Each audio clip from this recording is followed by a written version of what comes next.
how world leaders psychologically manipulate entire populations. Right now, today in 2026, the same psychological tactics used by manipulators in relationships are being used on entire populations by world leaders, not as a theory, not as a political opinion, as a documented, researched, peer-reviewed set of psychological mechanisms that operate the same way whether the target is one person in a relationship or 300 million people in a country.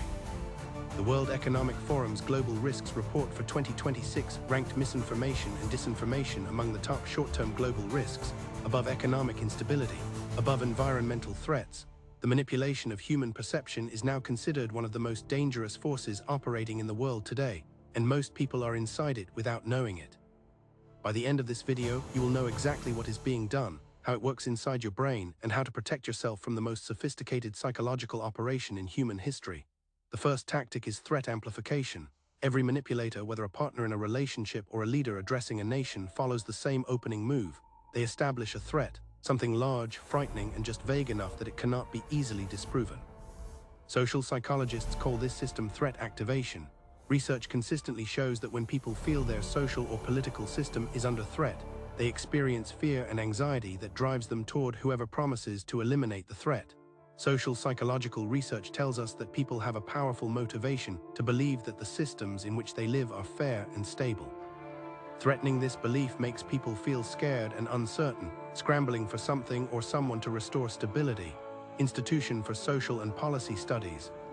That is not an accident, that is a strategy. The leader who defines the threat controls the solution, and the person who controls the solution controls you. You saw this run in relationship dynamics in the previous videos. The manipulative partner who constantly reminded you that the world was dangerous and they were your protection. Leaders run the identical pattern at the national scale. The second tactic is enemy creation. Once the threat is established, it needs a face. Psychologists studying authoritarian leadership patterns have documented this across decades and across cultures. The external enemy serves a specific psychological function. It creates in-group identity. It unifies a population behind a leader by giving them a common target.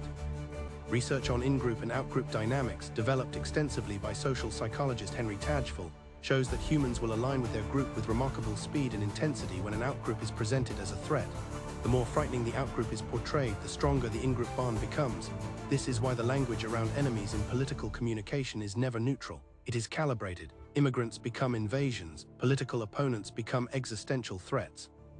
Foreign nations become evil empires. The words are chosen for their psychological effect, not their accuracy, and the effect is measurable. Once you have defined who the enemy is, any policy directed at that enemy becomes easier to accept, because the psychological architecture of threat and enemy has already bypassed your rational evaluation system.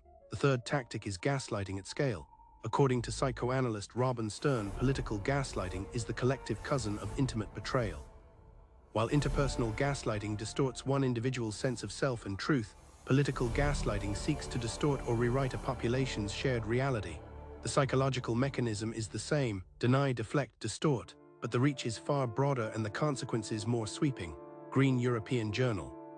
Here is how it works in practice. A leader makes a statement. The statement is documented, recorded, and verifiably false. The leader then denies making the statement or reframes it or accuses the people reporting it of lying. Repeated often enough, something specific happens in the human brain. Researcher Natascha Rietdijk from Tilburg University explains that political gaslighting undermines epistemic self-trust, which is the confidence in one's own senses, memory, and reasoning, leaving individuals doubting their own judgment. Gaslighting check. You stop trusting what you saw. You stop trusting what you remember. You start relying on the leader to tell you what is real. That dependency is the goal, not persuasion, disorientation. In 2026, the World Economic Forum identified widespread information disorder as a destabilizing systemic force with the potential to disrupt democracies, erode social cohesion, and worsen existing problems. World Economic Forum. The fourth tactic is intermittent validation. This one most people miss entirely because it feels like something positive. Every manipulator at every scale cycles between criticism and praise, between threat and reassurance, between crisis and resolution. The intervals are unpredictable. Sometimes the leader creates a crisis. Sometimes they solve one. Sometimes they do both in the same week. Your brain, as established in the earlier video on intermittent reinforcement, cannot optimize for unpredictable reward cycles. It becomes hypervigilant. It monitors constantly. It becomes emotionally dependent on the next signal. At the national scale, this looks like a population that is addicted to news cycles. that cannot stop checking for the next development, that experiences genuine physiological relief when their leader says something reassuring after a period of escalating fear. That relief is not safety. It is the same biochemical response that keeps people in abusive relationships. The fifth tactic is narrative control through information flooding. Some AI systems and opportunistic influencers actively manipulate content to provoke strong emotional reactions, using behavioral and psychological profiling to tailor messages that appeal to or instigate specific reactions from targeted groups. Content is optimized to provoke anger or fear rather than inform the reader. World Economic Forum. This is new, and it is the most dangerous development in the history of psychological manipulation at scale. It is no longer enough to control what information people receive. The more effective strategy is to flood the information environment with so much conflicting content that people cannot determine what is real. Psychologists call this epistemic flooding. When a person cannot trust any source, they retreat to the source that feels most familiar, most emotionally resonant, most aligned with what they already believe, and that is where the manipulator is waiting. Deepfakes crossed a critical threshold in 2026. They have improved, eliminated earlier telltale glitches, and are now accessible to anyone with a smartphone. World Economic Forum voice clones of leaders saying things they never said are circulating in active political environments right now. The line between documented reality and manufactured reality is dissolving. The sixth tactic is the suppression of dissent through social pressure. Authoritarian psychological operations do not always use force. The most efficient tool is social. When a population is successfully divided into an in-group and an out-group, the in-group enforces conformity on itself. Questioning the leader becomes social betrayal. Expressing doubt becomes disloyalty. Sharing information that contradicts the narrative becomes dangerous not because of the government, but because of your neighbors. Research on authoritarian group dynamics consistently shows that populations can be made to police themselves. The leader does not need to silence every dissenting voice. They only need to make dissent socially costly enough that most people self-censor. You have seen this in relationships. The person who walked on eggshells not because their partner threatened them, but because they had learned through experience that certain words created consequences.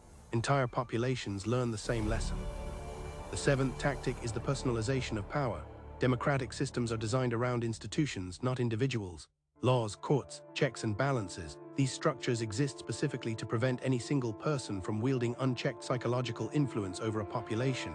The consistent pattern in modern authoritarian psychology is the systematic erosion of trust in institutions and its transfer to a single person. Research by social psychologist Adam Galinsky showed that people given power are less likely to have empathy. Those who wield power become anchored in their own perspective, unable to see things from another person's perspective. Entrepreneur. When a population transfers institutional trust to a single individual, they are placing the full weight of their psychological security in the hands of someone whose neurological relationship with power actively reduces their capacity for empathy. That is not leadership. That is a dependency structure, and it runs on the same mechanics as every other manipulative relationship described on this channel. Now, here is what you do with this information. The same tools that protect you in personal relationships protect you at the scale of nations. First, name the tactic. Gaslighting, threat amplification, enemy creation, intermittent validation. When you can name what is happening, it loses much of its psychological power. Second, maintain epistemic self-trust. When what you see and what you are told you saw do not match, trust your direct observation over the narrative. Your perception is not the problem. Third, diversify your information sources deliberately. Not to find the truth through volume, but to identify where stories converge across sources with different incentives. Convergence across competing sources is the closest thing to a reliable signal available right now. Fourth, monitor your emotional state as data. Fear, outrage, and relief are the three primary emotional states that manipulation produces at scale. When you notice you are feeling any of these intensely in response to political information, that is a signal to slow down and evaluate rather than react. Dr. Jennifer Fraser, whose research directly links gaslighting to measurable neurological damage, shows that gaslighting activates stress systems in the brain and rewires neural networks linked to decision-making, memory, and self-trust. Morningstar, this is not a metaphor, this is biology. And biology can be protected when you know what it is responding to. You did not come to this channel to be told what to think about specific leaders or specific parties. You came here because you wanted to understand how psychological manipulation works at every level of human experience. The tactics are the same, the scale is different, and the scale is what makes it the most important version of this conversation we have ever had. In the next video, I am going to show you something that connects directly to everything in this one, the specific psychological profile that is most drawn to positions of power. what researchers have found when they examine the personality traits most overrepresented in political leadership, corporate leadership, and every other structure where a single person holds authority over many, the research is disturbing.